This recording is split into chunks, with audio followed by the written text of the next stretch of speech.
His name's Phill. And his name's Tim. And this is Tim and Phill Talk About Science. That's right, this is the first in a new series of videos where we talk about some of the latest news in the world of science while simultaneously trying to play video games. This week we're facing off in one of our favourite cyberpunk games, where teams of holographic shapeforms battle in a cool blue digital net arena, along to what is arguably the best soundtrack in the entire universe, with Mode 7's Frozen Synapse. While we attempt to take out each other's teams, we'll be looking at a newly discovered virus that lives in all of our guts, a virus that infects other bacteria. We will also look at a team of scientists from Stanford who believe they have taken a big step towards the holy grail of lithium batteries.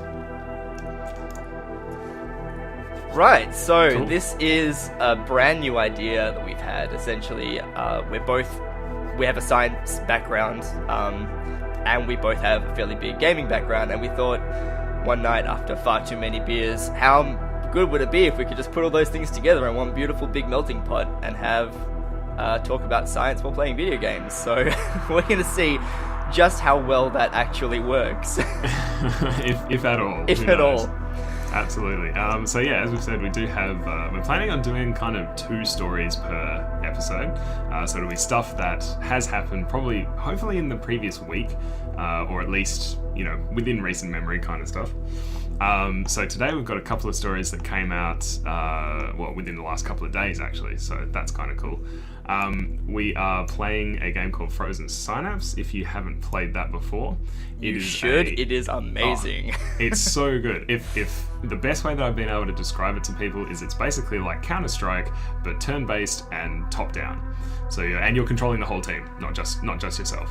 So you start out. So just to give you a bit of an idea, you start out. You've got this overlay. And you can move your individual units, tell them to hold positions, to look in particular places, and it's very tactical, very strategic. It's kind of like chess in a way. I mean, you have this really sort of interesting play between different units which have different abilities, and they all they can control certain areas of what is essentially a board. I mean, it has a lot of similarities to board games in that respect as well, I think. Yeah, for sure.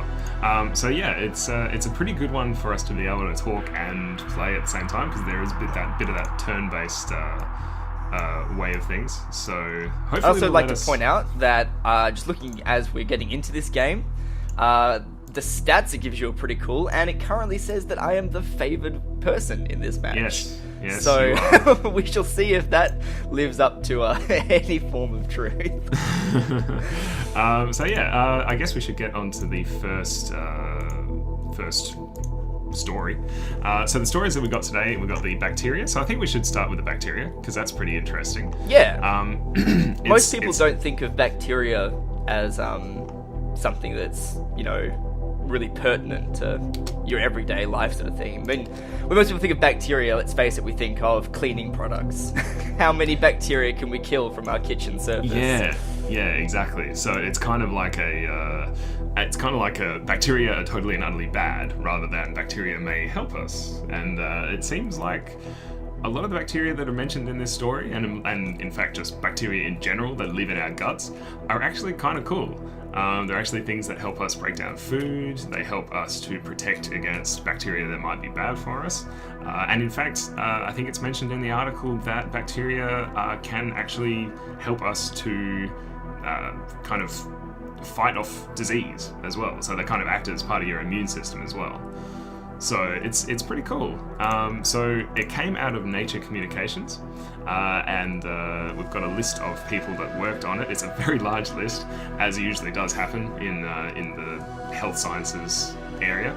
So we got. They do like names on their papers. Oh yes, they do. So because we want to give due diligence to everyone that's worked on this in the science, we are going to list, for everything that we report on, we're going to list all the people that have worked on it. So we have, here we go, B. Dutil, N. Kassman, K. McNair, S. Sanchez, G. Silva, L. Bolling, J. Barr, D. Speth, V. Seguritan, R. Aziz, B. Feltz, E. Dinsdale, J. Mokilly, and R. Edwards. So as you can see, quite a few people that have worked on this one. It was published in Nature Communications. Nature, if you are unaware, is probably one of the top 2 biggest journals in the world. You've got Nature and Science. So something being in Nature is actually a pretty big deal. It's a big deal. Absolutely. So yeah, I guess over to you for what was actually discovered, Tim. I don't know if I want to press prime yet or not. I mean, it's the first it's the first turn in Frozen Synapse. It's always a scary one because you never know. Like, first of all, I have no idea where your guys are. They could be literally anywhere on the board at the moment. And I'm pretty sure some of the choices I've made are going to end up in misery on my behalf. Well, we shall see. So you've committed. I've committed. So I can't do anything more now. I just have to wait to see what it is that you're doing. And yeah, we'll see how that goes. So the cool thing here is the fact that whenever we find new species of things, it's a big deal kind of thing. And not just species of animals, but species of things like, for example, viruses and bacteria, because you wouldn't think it, but we find new species of whether, any part of the biodiversity sphere, whether it's an animal, a plant, or a virus, or a bacteria, or whatever it is, we find new species of things fairly regularly, and often in the most bizarre of places. But of all the places you wouldn't expect to find a new thing, it would be in the human body, because, I mean, we've had the human body for a very long time. I don't know about yes, you, we have. but I've had mine for at least my entire life. Yeah, for sure. So you'd think that we'd know our own bodies pretty well by now, but it actually turns out that the human body is less human body than it is other things. Yeah, this is a fact that I always find really, really kind of creepy and amazing at the same time. And it's a fact that I used to work at a place called SciTech, which is an interactive science museum where we demonstrate scientific principles and some cool stuff to people of varying ages between kindergarten through to retirement villages, pretty much the entire spectrum. And one of the cool little facts that are written on the back of the doors in all the toilet cubicles, there's always facts about the human body because you're evacuating yours and it's nice to learn about things, I guess. But one of the facts on the back doors of this toilet cubicle, which has always stuck with me, is that there are more bacteria cells in your body by an order of magnitude than there are your own body cells. So for every one of your cells in your body, there are 10 bacteria cells. You are less than 1/10 of human. Oh right. God, I'm just... Okay, so just to pause, we're gonna see our outcome. We'll see how. Oh God. Oh God. Oh my God. Oh, I got absolutely nailed. Okay. Well, that sucks. You took out one of my guys. Did I? Yeah. I can't even see that. When? Play it again. On the top left of the screen. No. It's not showing out as... very interesting. Anyway. My screen was showing completely different things. That was very bizarre. It's fixed now. It's resynced and it's showing different things again. Yeah, sure. Yeah, so with regards to the gut bacteria, so the reason why this was so hard of a thing to do, so this is a new bacteria that they've discovered pretty much, and it's been common to a whole bunch of people, and that's something that's a little bit interesting. So the reason why it was so hard to find this bacteria in the first place is because gut bacteria doesn't actually grow very easily, and that's usually the way that people study bacteria in guts. So they kind of grab the bacteria out of wherever it is, and then they grow it outside of its natural environment. And for some reason, when neither of us are particularly hardcore biologists or cell biologists, for some reason that's actually quite hard to do with gut bacteria. The other way that you do it is actually to use a thing called metagenomics. I don't even know what that is, but yeah. So it sounds really cool. It sounds really cool. It sounds very it sounds very punky, cyberpunky, I guess. So first, what you do is I have 3 points in metagenetics, actually. Yeah, so you kind of grab all the different pieces of a microbe's like gene pool or gene sequence, I should say, and you kind of use clues in order to put all those pieces together into a complete whole. And I think the analogy that you use in one of the articles is that it's like putting all the pieces of 1,000 jigsaw puzzle into one bag and trying to just solve one of them. Yeah. So, like, solve for one of those pieces kind of thing. So, solve with one of them, maybe? I don't know. The way they've said it sounds... Anyway, it's really hard, essentially, is what they're saying. The point is, it's really hard. Really hard jigsaw puzzle. So, usually what they find when they use either of these things, like either the growing or the metagenomics, is that 75% of the DNA from any stool sample that comes out of people will actually not match any known sequence in the databases of sequences. So that points to the fact that there are a lot of bacteria that's in our guts that we don't know anything about. Which is, again, it brings us back to this point that is really interesting, at least to me, that we know so little about what's in our own bodies. Yeah, exactly. So again, I've just committed my turn. Yeah, I think it'd be cool if it works out quite well in that you commit, I commit, you commit, I commit, so... Sure. So, yeah, the other interesting thing about this bacteria is that once they did get it to a point where they could start to observe it, it looks as if this bacteria, this virus, was it a virus? I have to read it again. I think it's a bacteria, yeah. Oh no, it's a virus. No, it is a virus. That's right. Oh, it infects other bacteria. The and virus this is the infects crazy bacteria. thing. Sorry.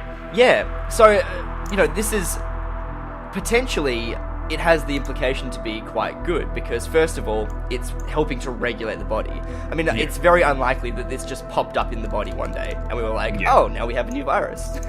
Excellent. Yeah, exactly. I'll add its name to the list. It's on the door list now. But it also means that whenever you've got a virus that can attack bacterial cells, that opens up really interesting concepts as well in the future. For example, could you utilize a version of this virus to preferentially attack bacteria? Could you use it, for example, to attack bacteria that we know are particularly bad? An example that I didn't see mentioned in the paper, but is certainly something that I've heard of before in this sort of field, is that you can use viruses like this to attack bacteria that are resistant to normal forms of treatment. One example is golden staph. Staphylococcus is a really, really nasty bacteria, and once it gets in you, it doesn't want to get out. Like, golden staph is immune to most antibiotics that are available to hospitals. So if you get a golden staph infection in a hospital, there's still not much that they can really do other than wait for your body to slowly sort of combat it naturally. But if you've got a virus that can attack a bacteria specifically, that's a really, really powerful mechanism that you can take control of. If you can create a virus that attacks golden staph, for example, you could potentially create this situation where you inject this person with a virus that already lives in your body, but is genetically modified in such a way that it starts killing off this normal bacteria that is resistant to normal forms of treatment.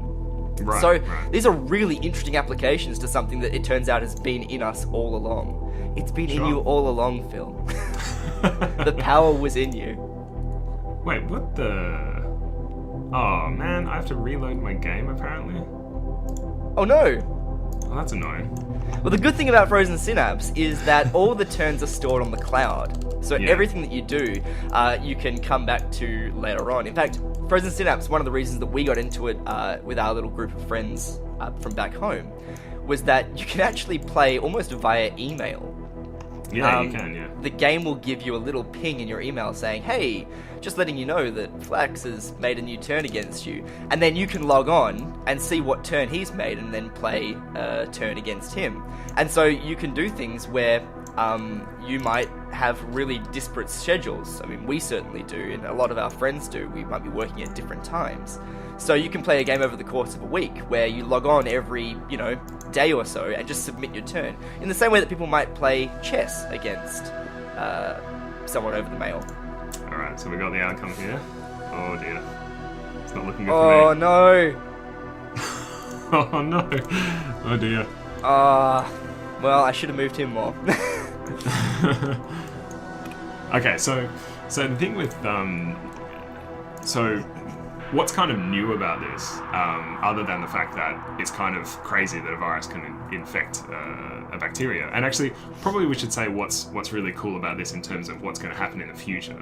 So essentially what this has done is given more researchers around the world the ability to do the same thing. So as we mentioned before, 75% up to about 90%, 99% of bacteria that they see and viruses that they see in stool samples coming out of people are completely unknown to a database. So what's kind of really, really cool about this is that it's giving people the tools in order to find more common viruses that we just haven't seen before, because of the fact that, you know, as we said, it's really hard to replicate gut bacteria and viruses, and it's really hard to replicate them in a way that's kind of easy and able to be done, basically. So it kind of provides this very repeatable way of finding these what have probably been in our gut for, you know, years and years and years, or I should Decades, say probably centuries. generations. Yes, generations upon generations. These things that live inside us. It's giving people a blueprint of being able to find viruses in a reliable way and find these things that we previously didn't know were there, but now we kind of do. And it's pretty crazy. So yeah, essentially at the moment they're going to try and grab this virus, grow it in the laboratory, and then study it to see what it's actually doing. So yeah, it's kind of it's a really cool, it's like laying down the foundation for people to do more of this research in the future. So it's kind of, it's another tool in the tool belt of research. It's exploratory research, which is a really important sort of arm of research that people quite often overlook. Yeah, for sure. And this, without getting too political, but this is one of the big problems we have in science at the moment, is that because some people might claim that we have economic issues at the moment, exploratory research is way down on the list in terms of things that you want to, you know, maybe keep your funding towards, because if it doesn't have a direct and obvious outcome, people don't necessarily want to spend too much money and time investing on it. But without exploratory research, without too many, you know, big, obvious aims, you wouldn't have microwaves, mobile phones, Wi-Fi. I mean, all of these came out of serendipitous discoveries from exploratory research. And I've biased my selection there out of ones that came out of astrophysics as well. Right, yeah. As I am wont to do. Yeah. But the other thing is that it's very unlikely that this virus is just existing in our gut for the sake of chilling. Like, viruses don't chill. Yeah, exactly. There are very few things that exist purely for the sake of existing. Everything plays an important role in the human body and in most ecosystems, which you can consider the human body to be an ecosystem. And we've just discussed the fact that our body is more bacteria and virus than it is us. So it is very much an ecosystem. So finding out what this virus does is also really, really important. It has important implications in just, you know, maintaining human health. Yeah, for sure. All right. I just saw where your two other guys are. Yes, you did. Yes, I did. Kind of means that I'm kind of boned. Oh dear. Yeah, this game's not going so great for me. Let's move on to the next one. Let's move on to the next science article. So the other thing that we wanted to talk about today is the development of a pure lithium anode. Now, this is a pretty big deal for people that know very much or anything about batteries. So it was a paper that was published in Nature Nanotechnology. As we said before, Nature and Science, two big journals. So if you get into Nature, you're kind of a big deal. And I haven't made it into Nature. I haven't even made it into any journals. Actually, no, I do have one paper. I have one paper to my name. So it's been researched again by multiple people. If you're kind of new to science research, then you may not know that most of the research that gets done around the world is as a part of collaborations. It's a very important part of scientific research. So the reason why there's so many people on these papers is usually because it takes, you know, a bunch of people working together from different kinds of facilities in different parts of the world in order to get anything done. So we have G Zeng, S Li, Z Liang, H Li, K Yan, H Yao, H Wang, W Li, S Chu, and Y Q, I think. They're all researchers from, or mostly researchers, I suppose, from Stanford University. That's where it kind of claims that the research has been done. And essentially, they have said that they've taken a really big step forward in the design of making a pure lithium anode in a battery. Now, if you haven't a clue what an anode actually is, then possibly Tim can take the wheel on this because he's just committed his turn. So how do batteries actually work, and why is this your cool? turn shouldn't take too long because you haven't got very many guys left to actually give orders to. Shut your friggin' face. I'm going to draw this out so long now. I'm just going to run. I'm going to find a corner and hide in it and make you come and get me and lose with you guys. Yeah, exactly. So the way a battery works, and this is the crazy thing. I mean, we've had batteries for a while now. I mean, we're coming up to, I don't know the exact figure here, but I'm going to make it an estimate, ballpark figure, 100 years. Somewhere in that sort of vicinity.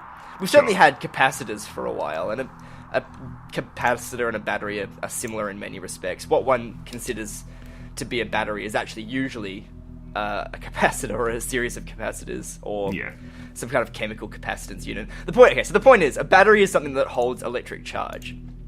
Yeah. So most batteries have a cell which is made up of an anode and a cathode and usually some sort of medium that holds a source of mobile electrons. Yeah. So the very, very simple batteries that you can do are things like sodium chloride salt baths, and it's a first-year chemistry or engineering experiment that we quite often do with kids. This is going to be so bad. Oh, it's going to be a massacre. Oh, there it is. Bang!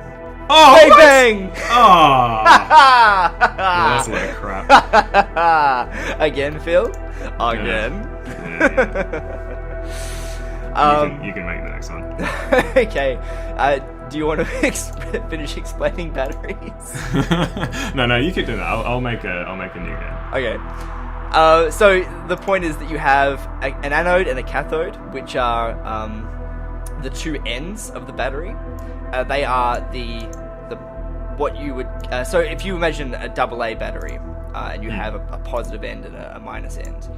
That's what we're talking about in terms of the anode and the cathode, except we're talking about the bits inside it, the bits that are actually the working parts of the battery. Yeah. So what you have is you have a medium in between the anode and the cathode that has mobile electrons of some form. And what that means is you have to have the ability for the electrons to go from one end to the other, right? I mean, if the electrons don't move, then you haven't got a current. Yeah. A current is moving electrons. Yeah. So the kind of the thing. Not rocket launchers. I hate rocket launchers. Yeah. Also, I forgot to click the thing that says you can't see people at the start of the game. So we know exactly where each other is, and it's going to be really, really interesting because after the first turn, that's when it becomes dark and fog of war-y. So it's going to be interesting. Anyway, so the point of the battery, the point of the lithium anode being kind of this, they call it a holy grail in the article, is that it kind of is the best type of anode to have in a battery. And we've already heard, Yeah, exactly. You've already seen in shops and probably everywhere that you can get lithium-ion batteries. I'm sure that your iPod has a lithium-ion battery in it. Your iPod, your probably your phone, everything like that. But the problem is that lithium's really, really good. However, it does degrade over time, and that's because when it's charging, the lithium expansion is actually basically it can happen forever kind of thing relative to other materials. Like that's physical expansion. And what happens is that this expansion, this like expanding of the structure of the lithium it's not uniform. It's not like well, even if it was uniform, it wouldn't be good. Exactly. Because the fact that it's expanding at all means that the surface of it is going to get pockmarked. It's going to get faulted with all these cracks and bits of Yeah, I guess, so a non-uniform expansion is obviously worse, because if it's non-uniform expansion, some parts going to get expanded faster preferentially, and that's going to cause rifts between those parts. But even if it is uniform, the nature of most materials is that even if it's uniform expansion, the chance of your anode or your cathode being uniform in terms of its geometry is incredibly unlikely. Yeah. So even if you have uniform expansion, you're still going to have non-uniformity in the geometry. You might have, for example, a circle. And if a circle expands uniformly, like a balloon, for example, you're still going to get these rifts and cracks appearing. Yeah, exactly. So the fact that these cracks form means that it's a very... actually, you can take over because I haven't done my turn yet. Yeah, so what you're going to get is first of all, the mobile medium in between is going to start leaking, which is bad. You're going to get impurities working their way into the anode or the cathode. And that's going to further cause cracking, because as soon as you have any sort of inclusion within, and this is right up your field, Phill, being crystallography, whenever you have some sort of inclusion in a crystalline state, you're going to cause serious stress on the crystal, and it's going to shatter it or do some sort of horrible thing. So to get over this fact, we use currently, in modern lithium batteries, we actually use lithium-ion batteries, which actually has and I always get confused between cathode and anode. I think it's the anode is made of carbon. Am I right there? Sure. Does that sound right about right to you? Why not? And so carbon is much easier to work with. We know it to a greater extent. We very well understand carbon. We can manipulate it. We know how to put it in situations to control, for example, expansion. I hate rockets. Rockets are such a crapshoot. I know. Oh, God. Oh, my God, that was amazing! That did not work. That was so I had good. no way of getting out of that. Your rockets were so much in better positions than mine. Oh, lies. Whatever. It's right at the top left. And you didn't move your guy for some freaking reason. No, why would I? So, we use lithium-ion batteries, which is not a lithium battery. It's a different thing. And the lithium-ion gives you, like I said, we use the carbon for the anode, I think, or the cathode if I'm wrong. And the lithium-ions become the mobile electron medium in between. So... Right. Are you sure? Yes, maybe. Well, no, because I would have thought that it expanding would suggest that it's the anode. So when it's charging, it expands. But you're not going to get that from just ions. I think the ions refers to the fact that you've got an electrolyte. So you've got an electrolyte in solution. So you've got a lithium anode, ions in solution, etc. Again, this being way more your field than mine at the moment. Yeah, so essentially what you've got is two things. You've got the expansion of the lithium, which is bad, and you also have the fact that when it cracks, it actually ends up forming these things called dendrites. And these essentially short circuit the battery and make it so that its life gets shorter as it goes along. The other problem is that the lithium anode is actually really, really reactive with the electrolyte that's in the battery that provides the electron flow, which is what Tim was talking about earlier. So what happens is that the lithium anode will actually use up the electrolyte and it reduces battery life. So that's not great. That's not what you want. That's not cool. No, that's definitely not cool. And so, I'm just going to commit my turn. So essentially people want to make sure that they can, their holy grail is to make a lithium anode that will not suffer from these things. So it won't crack, it won't react with the electrolyte, and essentially it'll have a really, really good efficiency, but also a really, really long life. So that's kind of the holy grail. That's what they refer to it as. So what the Stanford team did was to create a nanosphere that kind of resembled a honeycomb. So it had like a film that protected the lithium, And so it had like a kind of, I think they called it like a flexible, non-reactive film that coated the lithium and provided basically a buffer zone so that it wouldn't react and wouldn't, and it was flexible so that it could take the deformations of the lithium so that it wouldn't crack, it wouldn't, form those, cracks and deformations so that the dendrites didn't form and didn't short out the battery. And this is so to give you an idea of how large the nanosphere wall is, and the nanosphere wall was made out of carbon. And whenever you to refer to carbon, I can already feel the rage building inside you. So I also do a lot of science writing. I do a lot of science journalism. Oh, not a lot. It's kind of an occasional thing. But every time that you refer to carbon anything nano, it's always referred to as being so much thick, so much thinner than a human hair. And in this report, it's no exception. Some integer fraction of a human hair. Some integer fraction. In this case, it would take 5,000 of these layers to equal the width of a single human hair. If you're able to imagine that, that's great. Well done. You're probably a savant that doesn't need the analogy in the first place. So yeah, all you really need to know is these things are really, really tiny. There's no way of really conceptually imagining them except to say that, it's a very, very thin layer on top of a battery. So, the human hair thing really doesn't really work. Anyway, so here's our next turn. Next turn.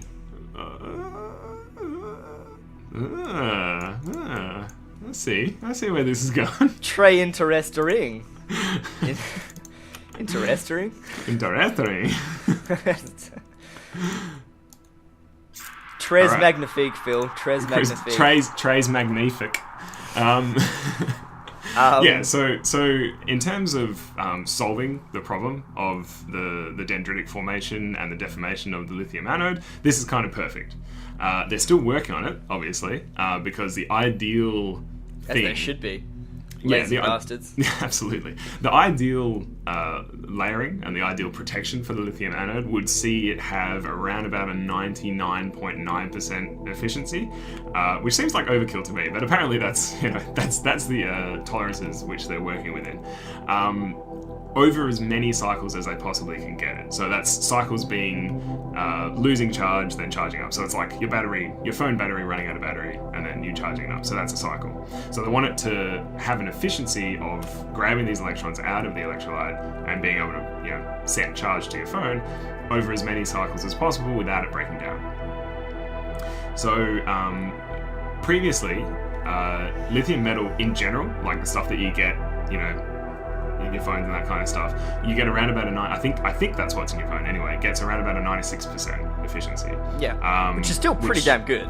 Which is good, but it does drop to around about 50% in 100 cycles. And that's why you might notice that after a couple of years, your MP3 player probably doesn't work as well as it used to. And that's why you have to keep upgrading your goddamn phones as well. Exactly. So at the moment, they're getting around about 99% efficiency over around about 150 cycles, which is pretty damn good, I think you'll agree. But they're not quite at that idle 99.9%. So yeah, that's basically what they're going to be doing in the future, is tweaking all these different things. And let's just... Oh god, I forgot to cancel my aim. I'm walking so slowly. Where did you go? My lovely... You should be shot. And you will be. Say next turn I will be. Yeah. So the other thing is that battery technology hasn't changed much in far too long. Yeah. Even just 100 years ago, the batteries that we were using are very, in terms of like what they can actually do in terms of capacity, very similar to what we have now. I think the rule of thumb is that over the last 100 years, that we've only had about one order of magnitude in the improvingness of the efficiency. Yeah. And I mean, that sounds good, like 1 order of magnitude, wow. But how much has the consumption changed in that time? multiple orders of magnitude. Yeah, exactly. So it's kind of a problem, and it's a very, very important one to try and tackle because, a better battery efficiency over a long time means less e-waste, and less e-waste means, well, generally it's just good. Just better times in general. Yeah, so I suppose this turn probably will mean that I lose unless I'm really lucky. Apparently you're really lucky. Apparently I'm really lucky. So we're Apparently just going to round I out... have no idea where you are. Yeah. I'm just going to round out this game. And we'll see how we go. This will be really interesting. If I can pull it back, I'm going to be so happy. I could have sworn you were behind that thing. Yeah, well, there you go. Interesting. So, what this means is that, for example, we could have electric cars that have batteries that could actually get you from one Australian capital city to the other, which is a non-trivial distance. Yeah, exactly. That's several thousand kilometers in some cases. So yeah, it's pretty good. So it's kind of really interesting. So hopefully they work on that and get those carbon nanospheres sorted in their honeycomb-like nature. Ideally, what we would like is a bucket of electrons. Yes. When we're making batteries, what we would really like is the ability to just have a bucket of electrons. And I mean, that's the colloquial, sure, but the ultimate battery technology would literally just be a capsule full of as many electrons as we can cram in there. So one question might be, why don't we just do that? Like, why don't we just put electrons into some sort of container? Well, the first problem is getting the container. Yeah. That's a non-trivial step, finding something that can just hold electrons. Although, I mean, you can technically just cram electrons into something like a bar of steel. I mean, it is technically possible. Yeah. But then how do you stop the electrons from getting out when you don't want them to? That becomes an issue. When you put too many electrons into an area, the electric potential of that area becomes high. And so as the electric potential gets higher and higher and higher, eventually the potential is going to be greater than the permittivity of free space. And you're going to start getting random arcing, and that means the battery would just start spewing lightning into your hands. And I think we can all agree that that would be a terrible design for a battery. So, what else could we do in terms of cramming electrons together? Well, the other difficult thing is that electrons... You could take your turn. That would also be good. Electrons don't like being near each other. No, I was just talking.